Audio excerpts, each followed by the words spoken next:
नमस्ते दोस्तों। आज शनि प्रदोष के व्रत है, शिव जी के परम भक्त है। इस दिन आज जो शिव पूजन कथा सुनेंगे पूरे श्रद्धे भाव से करते हैं तो उन्हें शिव पार्वती के साथ साथ शनि देव की कृपा प्राप्त होती है।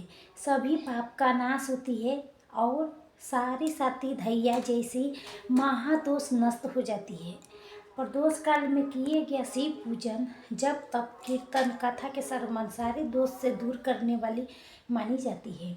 ऐसा कहे जाता है पर कहा गया है जो समय शिव जी एकदम पर खुश होता है कैलाश पर्वत पर नृत्य करते हैं वो प्रदोष काल के होता है। शिव पुराण के एक बार चंद्रमा के 6 रोग हो गया था। बहुत पीड़ा के कारण चंद्रमा के कांति में क्षीण हो चुकी थी। तब भगवान चंद्रदेव ने भगवान शिव के उपासना विधि से की थी। तभी चंद्रमा की उपासना से भगवान शिव शंकर जी खुश हो गया तथा उसके 6 रोग दोष पीड़ा दूर किया। वो दीन त्रयोदशी के थी। दुख नाम प्रदोष पड़ा। ये रोग दूर होने के कारण ही प्रदोष दिन पड़ा था। भगवान विष्णु माता लक्ष्मी के मिलन के दिन भी होती है। इस कारण संध्या समय में आराधना करने से माता लक्ष्मी की विशेष कृपा प्राप्त होती है। आज सुना रही हूँ शनि प्रदोष बहुत अच्छे कथा पुरानी कथा है जिसे सबके श्रद्धा प्रेम से सुनिए। दोस्तों विनती है पूरा कथा जरूर सुनिए, आधा अधूरा मत सुनिए तो सबके मनोकामना पूर्ण हो जाती पूरे कथा सुनने से। तो आइए दोस्तों पूरे कथा सुनते हैं। भगवान भोले बाबा के शुरू करते हैं नाम लेके। प्राचीन काल में एक राजा हुआ करता था जो बहुत दानवीर भगवान में सच्ची व्रत रखने शक्ति रखने वाली थी। किस कारण शराब से ग्रसित हो गई थी। घोड़े पर सवार होकर वन में भटक रहे थे। वहीं उनके भेंट गौतम ऋषि से हुआ था। राजा ने प्रणाम करके राजा अपने मुक्ति के रजाई पूछा था, माने उपाय पूछा था। तो गोपी ऋषि ने कहा था आज मैं देखा हूँ वो सुनो, वो सुन के तुम्हारे सभी दुख दूर हो जाएगी। गौतम ऋषि ने कहा राजन गोकर्ण से आते समय एक स्थान पर दोपहर के समय एक सरोवर दिखाई दिया था। वहाँ जल पी के मैंने रास्ते के थकान दूर की थी। घर ही एक शीतल छाया वाले बरगद के नीचे विश्राम किया। उसी समय थोड़े ही दूर पर मैंने एक अंधी बूढ़ी के दुबली पतली चंडालकों के देखी हूँ। उसका मुंह सूख गया था। उसने कुछ भी भोजन नहीं किया था। अनेक प्रकार के रोग से पीड़ित थी। इसके सभी अंग में कोढ़ के घाव हो गया था तथा उसमें बहुत से कीड़े पड़ गए थे। उसके कमर में दीप से फटा पुराना वस्त्र लिपटा था। उसकी दशा में देख के मुझे बहुत दया आया और उसकी मृत्यु काल की परीक्षा करता हुआ मैं क्षण भर वहीं बैठा रहा। इतने में वो भगवान शंकर के दिया गया एक विमान देखा शंकर जी के जब किरणें से आकाश मार के लकौटी कर रहा था। तभी मैंने शीघ्र जमीन जाके आकाश में खड़े होके सशिव गगन से पूछा आप लोग के नमस्कार है। मैं आप लोग के पहचान लिया हूँ। आप सभी महादेव के चरणों के सेवक हैं। कृपा करके मुझे बताइए आप यहाँ किस लिए पधारे हैं। शिव जी के दूत बोले मुनि ये जो सामने बूढ़ी चंडाली मर रही है इसके लिए जाने के लिए भगवान शिव जी ने हमें आदेश दिया है। ये सुन के मैंने पूछा ये महापाप आत्मा घोर चंडाली आत्मा ये दिव्य बीमारी बैठने के अधिकारनी कैसे हो सकती है। ये तो जन्म से लेके जीवन भर के पवित्राई में डूबी थी। पाप मंगना इसका पाप का गमना करने वाली थी। इस दुराचारी के आप लोग शिव लोक में क्यों ले जाना चाहते हैं। इसने कभी शिव जी के मंत्र भी नहीं जापा है, कभी पूजा भी नहीं किया है, ना कभी भगवान शंकर के ध्यान करा है। सत्संग से ही दूर रहने वाली है। ये अति क्रोधी स्वभाव स्त्री के आप लोग भगवान शिव के लोक में ले जाएंगे। इस वर के लीला के देहधारी के समझ में आना कठिन है जिसमें पाप आत्मा प्राणी भी दया करके परम पद में पहुँचाई जाती है।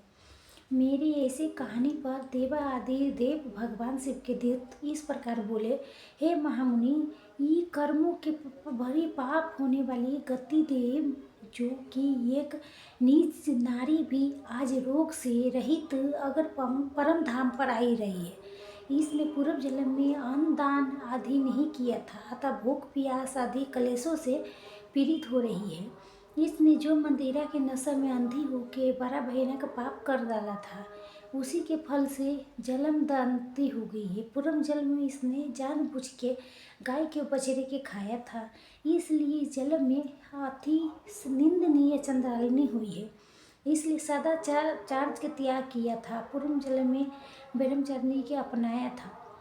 इसी यह काथनी पाप से इस जन्म में ये दुर्चारणी दुर्भाग्यवती बनी है। विधवा हो कि इसने दूसरों के पति के अति किया है, उसी माँ पाप करण के कारण कोर के बहुत से घाव हो गई है। इसने काम वेदना से व्याकुल होके सच्चा अनुसार सुक्ति से रमन किया है। वो पाप के कारण इसके महारथ कीड़ों से पीड़ित होना पड़ा है। इसने कभी उत्तम व्रत के पालन नहीं किया है। उमा आदित्य खूब बगीचे लगवाने के काम भी नहीं किया। उसके पाप से सारे प्रकाश के भोग साधनों से रहित होकर दुख पा रही है। पूर्व जन्म में इस बुरी स्त्री ने मद्यपान किया था, उसी पाप से महायज्ञ के पीड़ा इसका हृदय तरफ से तड़प रही है। यह मुनि सिर्फ ये बहुत रोगों पीड़ित होकर पुत्र से धन से हीन है, जो दुष्लक्षण क्लेश पाने वाली, लाज सौर के भीख मांगने वाली है, वस्त्र अन्न पान सैया भूषण आदि से वंचित है, विद्याहीन विद्यालान नुंगरे लादने खुद के इसे भोजन करने वाले दुर्भाग्यवानी निंदे दूसरों के सेवक ही ये सारे पूर्व जन्म में बड़े पापी थे। पूरक विचार करके संसार के मनुष्यों के दशा देख के विद्वान पुरुष कभी पाप नहीं करता, अधिक करे तो आत्मा घातिल होता है। जीव का मनुष्य शरीर अनेक प्रकार के सत्कर्मों के मात्र सहारा है। इसका सहारा शुभ कर्मों को सेवन करे, पाप कर्मों से सदा त्याग दे। सुख की इच्छा रखने वालों को पूर्ण करना चाहिए। मनुष्य का शरीर मनुष्य के सर्व दुर्बल है, उसके पाक जो भी कोई अपना हित चाहने वाला हित मात्र भगवान शिव जी के शरण लेता है, तो एक चित्त होकर उनका ध्यान करता है तो समाज पापों से तर जाता है। पहले दुराचारणी स्त्री के मुख से सावधानी ने शिव जी के नाम उच्चारण हुआ था। गोकल तीर्थ में प्रदोष व्रत वाले दिन उपवास करके रात में इसने जागरण किया था। शिव जी के मस्तक पर बेल पत्र चढ़ाया था, उसी के उत्तम फल है ये आज भोगने जा रही है। ये सब तुम्हें अपने आँखों से देखो। गौतम ऋषि कहते हैं, हे राजन, इस प्रकार स्त्री को चंडाली सूनी से मुक्त कराया। तत्पश्चात शिव जी के दूतों ने प्रसन्न होकर बेनान पर बैठाया। उदार रूप लावण्य से शोभित था, दिव्य वस्त्र धारण वाली हो गई। उसका देह से सब वो दिव्य सुगंधी फैलने लगा, दीप प्रकाश फैलने लगा। वो विमान पर बैठे हुए शिव जी के चरणों को बिंदु के नाम लेने लगा। बस भगवान शिव जी के सामने ले गया। वो सब लोग आसपाली हो गई। लोग ये सब देख रहे थे। राजन, गिरजापति भगवान से शंकर के प्रति विलेस भक्ति के अंतिम पावन दिन होते, चरित्र दिन होते। प्रदोष व्रत के महत्व कथा तुम्हें से बताया हूँ, जो समय पाप की राशि का विनाश करने वाला है। राजेंद्र, इसी प्रकार तुम भी गगनचंद शंकर जी के स्थान पर जाके उनके दर्शन से सब पाप राशि के निवारण करो और भगवान के प्रति कीर्तिक हो जाओ। वहाँ स्नान करके प्रदोष वाले दिन शिव जी के प्रदोष काल में पूजा अर्चना करो। उपवास करके रात्रि में जागरण तथा बेलपत्र द्वारा भगवान शंकर के पूजा पाठ करो। इससे सब पाप के मुक्त होकर शिव लोक की प्राप्ति करो। ये ऐसा कह के मुनि गौरव प्रसन्न से खुशी होकर मिथिलापुरी की चली गई तथा राजा ने गोखन क्षेत्र में आया और वहाँ महाबल से प्रसिद्ध महादेव जी के दर्शन पूजा करने से उनके समस्त पाप राशि धुल गए। प्रदोष काल के फलस्वरूप उनके लगा हुआ शराब सब समाप्त हो गया। उन्हें भगवान शिव के परम धाम को प्राप्त कर लिया। जो मनुष्य भगवान शिव के इस प्रदोष काल के व्रत के मनोहर कथा प्रतिदिन भक्ति भाव से सुनता है और सुनाता है, वो परम गति के प्राप्त करता है। बोलिए उमापति शंकर भगवान की जय। तो देखिए दोस्तों, आइए श्रवण करते हैं शनि प्रदोष काल के महत्व कथा। ये कथा के सुनने के बाद ही प्रदोष की व्रत पूर्ण होता है।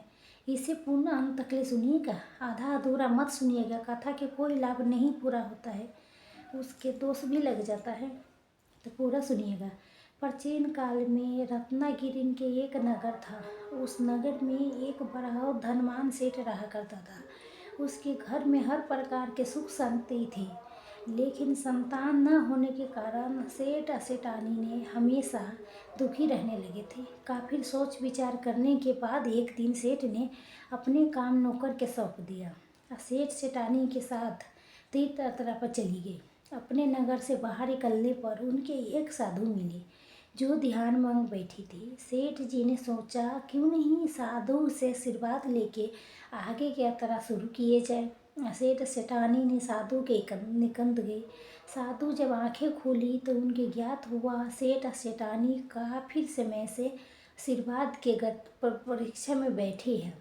सेठ सेठानी किस कहा था साधु, मैं तुम्हारा दुख जानता हूँ, तुम शनि प्रदोष करो, व्रत करो, इसमें संतान सुख होगा। साधु ने सेठ सेठानी को प्रदोष करके विधि भी बताई, शंकर भगवान के नींद भी बताई। निंद्रा तुम यही वंदना करना, हे रुद्रदेव शिव शंकर नमस्कार, शिव शंकर जगत नमस्कार, गुरु हे नीलकंठ सूर्य नमस्कार, शशि मौली शुक्र नमस्कार, हे उमाकांत सुधी नमस्कार, उग्र तस्मी नमस्कार, हे प्रभु नमस्कार, विशेष नमस्कार प्रभु।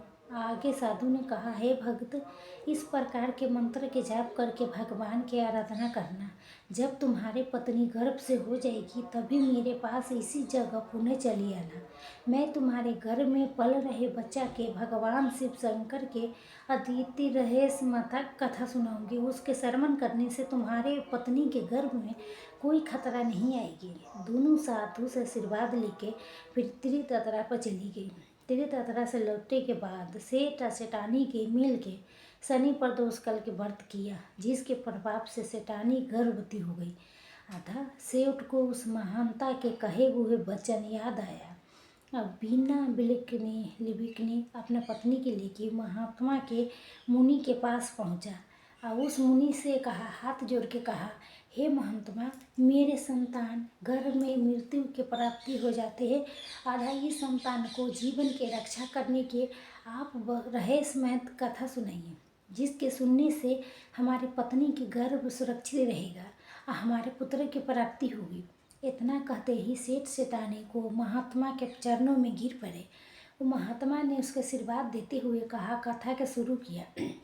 उन्होंने कहा, हे सेठ, हे सेठानी, इस कथा को बहुत तानमैन से बहुत श्रद्धा भाव से सुनना पड़ता, बिना खंडित करते हुए श्रवण करो। इसके सुन के तुम्हारे संतान के जीवन में रक्षा होगी। गुरु वंश में जलमिस नगर के राजा के शिवी परोपकारी धर्मात्मा थे। जो भी उनके द्वार जाता था कभी खाली हाथे नहीं लौटता था। प्राणी मात्र ही राजा शिवी का बहुत स्नेह था। अगर राज्य में हमेशा सुख शांति स्नेह के वातावरण बना रहता था। राजा से भी श्री ने हमेशा असुर ईश्वर के भक्ति में लीन रहती थी। राजा शिवन के उपकारशीलता प्रीति प्यार के चर्चे शुरू थी। नाम को भी देवता के मुख से राजा शिव की इस तरह का सिद्धि के बारे में सुन के इंद्र अग्नि को विश्वास नहीं होता था। उन्होंने उसी नरेश की परीक्षा लेने के लिए ठानी और एक उक्ति निकाली। अग्नि ने कबूतर के रूप धारण किया, इंद्र ने एक बाज के रूप धारण किया। जुनू उड़ते उड़ते राजा शिवी के राज में पहुँचे। उस समय राजा शिवी एक धार्मिक वो के अग कर रहे थे। कबूतर उड़ते उड़ते अथी करते हुए राजा शिवी के गोद में आके गिर गया। मनुष्य के भाषा में बोला, राजन, मैं आपके शरण में आया हूँ, मेरे रक्षा कीजिए। थोड़ी देर में कबूतर के पीछे पीछे बाज भी आ पहुँचा। अब बोला, राजन, मुझे नेत संदेश, मुझे धर्मात्मा उपकारी हो, कृत घन को धन से, झूठ के सत्य के, निर्दय के क्षमा से, गुरूर के साथ से जीत लेते हैं, इसलिए आपके कोई शत्रु नहीं है। आप राजा शत्रुनाम से पढ़ते, आप काम करने वाला के उपकार करते हैं, आप दोष खोजने वाले के भी गुण खोजते हैं। ऐसे महान होके आप ये क्या कर रहे हैं? मैं भूख से व्याकुल होके भोजन के तलाश में भटक रहा हूँ, तभी सैनोक से मुझे ये अथी मिला, पर इसी के आप शरण दे रही है, पंछी मुझे मिला। आप अधर्म कर रहे हैं, कृपा करके ये कबूतर मुझे दे दीजिए, ये मेरा भोजन है। इतने में कबूतर बोला, सत्यनाथी, रक्षा करना प्राण आपके धर्म है राजे। आप तथा इस बाज के बात कभी मत सुनिएगा, मेरे दुष्ट बाज मुझे मार के डालेगा। आगे उस ऋषि ने सेठ सेठानी से कहा, हे सेठ, दोनों की बात सुन के राजा शिवी ने बाज से बोले, हे बाज, ये कबूतर तुम्हारे भय से भयभीत होके मेरी शरण में आ गया है, अतः कि मेरा शरणार्थी हो गई है। मैं अपने शरण आए हुए शरणार्थी के कैसे त्याग कर सकता हूँ? जो मनुष्य भय, ईर्ष्या, लज्जा, दृश्य से छर्रास के रक्षा नहीं करेंगे, वो उसके त्याग देते हैं, तभी सज्जन लोग उसका निंदा करते हैं और उसके ब्रह्म हत्या के समान पाप लगता है। जैसे हमें अपना प्राण प्यारी है, जैसे ही सभी जीवों के अपने प्राण प्यारी होता है। समर्थ बुद्धिमान मनुष्य के चाहिए असरम मृत्यु भय से भयभीत जीवों के रक्षा करना चाहिए। हे भाज, मृत्यु के भय से भयभीत होके ये कबूतर मेरे पास नहीं दे सकती, मेरे पास आया है। इसके बदले तो जो चाहो जो खाने के लिए मांग सकते हैं, मैं तुम्हें अवश्य दूंगी, तैयार हो देने के लिए। बाज बोला, हे राजन, मैं भूख से पीड़ित हूँ, आप तो जानते ही है, भोजन से जीवन अति होता है, जब बढ़ता है। अगर मैं भूख से मरता हूँ तो मेरे बच्चे भी मर जाएंगे। आपके ये कबूतर के बचाने से कई जीवों के प्राण जाने की संभावना हो गया। हे राजन, ये ऐसे कैसे आप धर्म के अनुसरण कर रहे हैं, जो धर्म के जन्म देने वाले हैं? बुद्धिमान मनुष्य उसी धर्म के स्वर्ण करते हुए दूसरे धर्म को दहन न करे। आप अपने विवेक के तराजू से तौलिए, जो धर्म आपको अभी अच्छा लगे वही मुझे बताइए। राजा से भी बोली, हे बाज, भय से व्याकुल होके रक्षा करना मेरे कोई धर्म नहीं है। वो मेरे शरण में आया है तो करुणा से, दया से उसके जीवों के अभय दान देता है। वो देह के छूटने पर सभी प्रकार के भय से मुक्त हो जाती है। धन, वस्त्र, गौ, बड़े बड़े यज्ञ के फल अगर समय नष्ट हो जाती है, किंतु भयाकुल प्राणी के दिया हुआ अभय दान कभी नष्ट नहीं होता। मैं अपने सपूर्ण राज के देह के त्याग कर सकता हूँ, लेकिन परंतु वे भयाकुल पक्षी के नहीं छोड़ सकता। हे बाज, तुम्हें अगर हार की जरूरत है तो जो चाहो आप हार के लिए मांग सकते हो। बाज बोला, हे राजन, प्रति के बिगड़ अनुसार कबूतर मेरा आहार है, आप इसके त्याग दीजिए। राजा बोला, हे बाज, मैं भी विधान के विपरीत नहीं जाता। शास्त्र कहता है, दया धर्म के मूल है, उपकार पूजिए है, दूसरों के पीड़ा देना पाप है। अगर तुम जो चाहो वो दे सकता हूँ, लेकिन ये कबूतर नहीं दे सकता। तभी बाज बोला, ठीक है राजन, अगर आपके इस कबूतर के पीछे इतना प्रेम है तो मुझे ठीक इसी तरह बराबर तौल के अपना मांस दे दीजिए, जिससे मैं अपनी भूख शांत कर सकूंगी। मुझे इसे अधिक और कुछ नहीं चाहिए। वो साधु महात्मा के आगे कहा, हे सेठ, प्रसन्न होते हुए राजा शिवी बोला, हे बाज, तुम जितना चाहो उतना मांस देने के तैयार हो, लेकिन अधि छोर भन के ते धर्म के कारण न आ सके तो इसका होना बड़े थे। ये कह के राजन ने तराजू मंगवाया और उसके एक पलड़े में कबूतर के बैठा दिया और दूसरी पलड़े में अपना मांस काट के रखने लगा। लेकिन कबूतर के पलड़ा जहाँ के तहाँ रहा। तब अंत में राजा स्वयं पलड़े में बैठ गए। अब बोले, हे बाज, ये ले लो, मैं तुम्हारा आहार तुम्हारे सामने बैठा हूँ। इतने में आकाश से फूल की वर्षा होने लगा। बिन धो स्वयं भगवान अपने भक्तों के व्याकुल देख के प्रसन्न हो गए। भोलेनाथ माता पार्वती वहाँ प्रकट हो गए। ये देख के राजा सोचने लगा, इन सभी के क्या कारण हो सकता है। इतने में दोनों पक्षी अंतर ध्यान हो गया, अपने असली रूप में प्रकट हो गया। इंद्र ने कहा, हे राजन, आपके जैसा धर्म परायण त्यागी कभी नहीं देखा था। मैं इंद्र हूँ जो बाज बना था, आई अग्नि है जो कबूतर बना था। हम दोनों ने तुम्हारे त्याग की परीक्षा लेने आई थी। हे राजा, ऐसी मनुष्य बिरले होती है जो दूसरे के उपकार के लिए अपने प्राण के मोह नहीं करे। ऐसा मनुष्य तो उस लोक के जाता है जहाँ से लौटना नहीं पड़ता है। अपना पेट पालने के लिए तो पशु भी जीते हैं, लेकिन किंतु अंधे अपने मनुष्य होता है जो दूसरों के हित के लिए जीता है। इतना कह के इंदिरा अग्नि स्वर्ग चला गया। हे सेठानी, राजा शेरी ने अपना यज्ञ पूरे किया। कई वर्ष तक पृथ्वी के राज भोगने के बाद परम पद के प्राप्त हुआ। फिर तो देखिए दोस्तों, इतनी कथा समाप्त करने के बाद आगे उस साधु ने कहा, हे सेठानी, तुम्हें इस कथा के रहस्य बताता हूँ। तुम्हारा पुत्र अगले जन्म में बहुत बड़ा धनवान सेठ था। कोई दान धर्म नहीं किया था। वो गरीबों के खून पसीने के कमाई हड़पा था और उसी से सुख भोगता रहा। उस व्यवहार से कई गरीबों के जान चली गई थी। कई गरीबों के ठगा, उसके धन संपत्ति पर अपना अधिकार जमाया।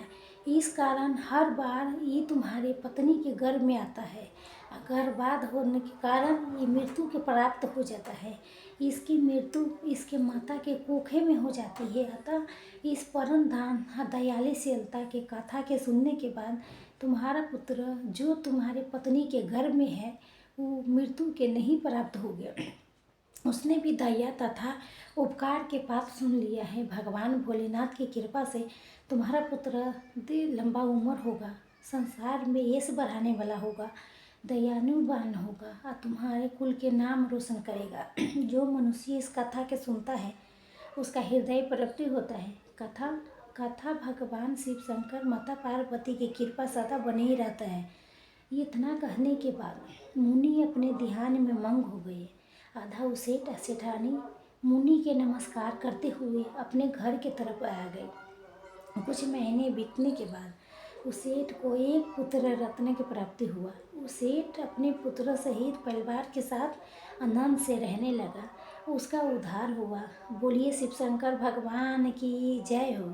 ओम नमः शिवाय, हर हर गंगे। तो देखिए दोस्तों, इस शनिवार के दिन होने के कारण आइए आप श्रवण करते हैं सभी रोग दरिद्रा के नष्ट करने वाले भगवान शनि देव के कथा। नर्मदा नदी के किनारे एक गांव में बहुत साहूकार के निवास परिवार करता था। उसका मृत्यु हो चुकी थी साहूकार के। साहूकारनी घर में 2 बेटे थे, एक बड़ी बहू थी। साहूकारनी के छोटा बेटा मासिक रोग से ग्रस्त था। उसके मासिक स्थिति ठीक नहीं था। साहूकारनी की बहुत बड़ी बहू तारा को विवाह के कई वर्ष बीत गए थे, फिर अभी तक कोई संतान नहीं था। तारा को सदैव यही भय रहता था कि कहीं उसके पति संतान पाने के लिए दूसरा विवाह न कर ले। यदि उसके पति दूसरा विवाह कर लिया तो उसके सौतन के दुख सहना पड़ेगा। तो देखिए दोस्तों, इसी डर से तारा ने एक योजना बनाया था और उसने अपने घर में काम करने वाली के नौकरानी के चंदा के अपने देवर चंदन के विवाह कराने के लिए अपने सास के साहूकारनी के अपने पति के मना लिया। चंदा स्वभाव से बहुत दयालु थी, कृष्ण भक्त थी। वो बचपन से कृष्ण भक्त के साहूकारनी के घर पर काम करती थी, लेकिन कृष्ण भक्त के पूजा पाठ करती थी। उसका कोई नहीं था अपना। चंदा के विवाह मासिक रोगी चंदन से विवाह करा दिया। कुछ साल बाद चंदा ने एक सुंदर पुत्र के जन्म दिया। जब जेठानी तारा ने चंदा के बच्चा छीन लिया और उसके घर से ठक्के मार के निकाल दिया। तारा ने अपने पति के अपने पक्ष में कर लिया। तो देखिए दोस्तों, बेचारा चंदन तो मानसिक रोगी था, कर भी क्या सकता था, और साहूकारनी ने चाह के भी कुछ भी नहीं कर सकी। तो देखिए दोस्तों, दरअसल ये तो तारा के चाल थी। उसने कभी चंदा को अपने देवरानी माना ही नहीं था। वो तो सिर्फ चंदा से उसके बच्चा लेना चाहता था ताकि उसके बच्चे के पाल पुल के नाम दे सके। अब देखिए, चंदा के बार बार रोने गिड़गिड़ाने पर भी तारा नहीं मानी और उसके गांव से निकाल दिया। अब चंदा गांव-गांव भटकने लगी। भटकते भटकते उसे एक कृष्ण जी के एक पुरानी मंदिर में पहुंच गई। वहीं पर उसके प्रभु श्री अनुयायी की अपना आसार भगवान के चौखट पर पटकने लगी तथा लगातार पटकते पटकते ओम कृष्ण मंत्र के जाप करती रही। तो देखिए दोस्तों, उसी स्त्री के कर्ण पुकार से अन्याय के देवता शनि देव ने सुन लिया तथा भगवान श्री कृष्ण के आदेश से तुरंत चंदा के पास शनि देव आ गए। असाधारण मनुष्य के रूप धारण करके उसने अपने आप को कष्ट न पहुंचाने की कहा, हे बहन, तुम भगवान श्री कृष्ण पर विश्वास रखो और ओम कृष्ण मंत्र की जाप करती रहो, तुम्हारा अवश्य कल्याण होगी। तुम्हें जो दुख है, जो माने अति है, सब भगवान कृष्ण हर लेंगे और शनिदेव की कृपा से तुम्हारा मंगल होगा। ये सुन के चंदा भगवान श्री कृष्ण की आराधना में लग जाती है। शनिदेव के ध्यान करते हुए ओम नमः कृष्ण की जाप करने लगी। अब शनिदेव एक साधु के भेष बदल के साहूकारनी के घर पहुंची। वहाँ अलग जगाने लगा। जब घर से बाहर साहूकारनी निकली और उसने भिक्षा दे के उसके प्रणाम किया, तभी साधु रूपी शनिदेव ने कहा, हे देवी, मैंने सुना है आपके घर में कोई रोगी है, मानसिक रोगी है। मैं 7 सालों से हिमालय के जंगल में भटकती हुए बहुत सारा जड़ी बूटी लाई हूँ जो हर प्रकार के रोग से समाप्त कर देती है। यदि आप कहें तो आपको घर के मरीज के ठीक कर सकता हूँ। तो देखिए दोस्तों, उस साहूकारनी ने कहा, हे महात्मा, आओ भाग मेरी से मेरे यहाँ पधारे। हमारे में छोटा बेटा जो दिमागी रूप से बीमार है, आप उसके ठीक कर दीजिए, तब जो चाहे वो मैं आपको दूंगी। आइए, घर के अंदर आइए। साहूकारनी ने अपने बेटे चंदन से साधु महाराज के दिखाया, जो अब चंदा के चल जाने से बहुत दुखी था। साधु महाराज ने अपने कमंडल से जल निकाल के उसके अभिमंत्रित करके चंदन को पीने के लिए दिया। उस जल के पीते ही चंदन बिल्कुल ठीक हो गया। साधु महाराज के तारा को भी बहुत समझाया, चंदा को बचा उसके आपस कर दे, आपने गलती के स्वीकार कर ले, किंतु नहीं मानी।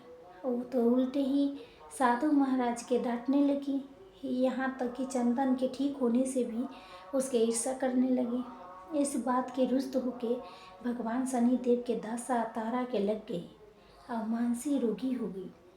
उसका एक हाथ लकवा से अति हो गई। एक साधु के बात बताया अपना चंदन अपना पत्नी के घर ले आया।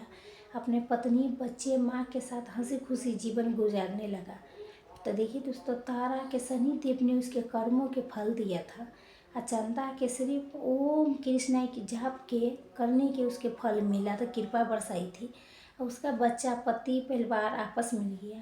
उसका पति स्वस्थ हो गया। जय शनिदेव, जय जय शनिदेव, ओम नमः शिवाय, हर हर महादेव। कर्पूर गौरम करुणावतारम संसार सारेम भुजगेन्द्रयारम सदा वसन्ते हृदय रविंदे भवम भवानी सहितं नमामि। जय जय शिव ओमकारा, जय भजी ओमकारा, जय ब्रह्मा विष्णु सदा शिव, ब्रह्मा विष्णु सदा शिव, अर्धांगी धारा। जय शिव ओमकारा, एकंद चतुर्नंद पंचम राजा, प्रभु पंचान मिराजन, हंस नगरी गरुणा, हंस रगिन गरुणा, वीर से विश्वास करे। ओम जय सिमो